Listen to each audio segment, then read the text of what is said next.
Kung ang susunod po, magtatanong ay, naku, matagal natin nakasama to si kasamang Balin Montenegro. Ayun! Magandang gabi po. May nasusulat po ba na mabibisto ang mga bilyong piso na ninakaw nila sa pondo natin sa flood control?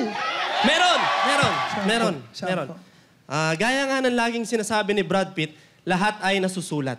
Saan po? Basahin mo sa 7-7 ng AMLAC. 1 plus 1, Magellan. 2 plus 2, Lapu-Lapu. Ayan! Napakaliwanag eh. Ha? Sino nakadiskubre? Magellan. Oh. May umalma. Oh, sino yon? Sino yung talaga nakipaglaban sa kanya? Lapu-Lapu. Ang ganda ng symbolism eh. Akala natin lahat nakipaglaban sila sa dagat. Opo. Mali. Hindi po? Hindi. Saan po? Sa baha yun. Sa baha? Galing niyo. Saan ba galing si Magellan? Saang bansa po? Sa Espanya.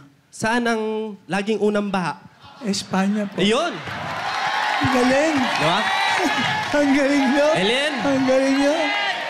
Tuloy ang basa. Tuloy ang basa. 3 plus 3, Christmas tree. 4 plus 4, malaking vapor. Ayan na. Kailan ba dumating si Magellan? March po. March po. Christmas, nagkabigayan na. Naglagayan na eh. Kaya nag-Christmas agad. Christmas eh. Tapos gusto nila talaga magtuloy-tuloy yung baha. Dahil po. Malaking vapor. Oo nga, no? Sige, Galing tuloy niyo. mo. Ito po kasunod. 5 plus 5, voltage 5. 6 plus 6, barbecue stick. Ayan na. Huh? Nag-bolt in eh. Nag-collab-collab kumbaga sa Gen Z. Nag-collab-collab sila. Nagkuntsabahan na po. Nagkuntsabahan na sila.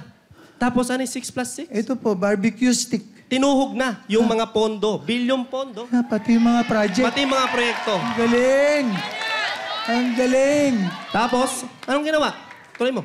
Ito po, 7 plus 7, 7 up. 8 plus 8, chocolate. Ayun na. Nagpakabusog na eh. Oo nga, no? Nagpakasasa sa biyaya. Opo. Talagang lahat ng biyaya sinalo. Diba? Tapos mapapansin mo yung iba talagang majujubis eh. Tapos anong ginawa nila sa pera? Ito Tuloy po, mo. ang ginawa sa pera, 9 plus 9, lucky 9. Ay, nagkasino pa. Oo nga, no? Lucky 9. Kasino. Ang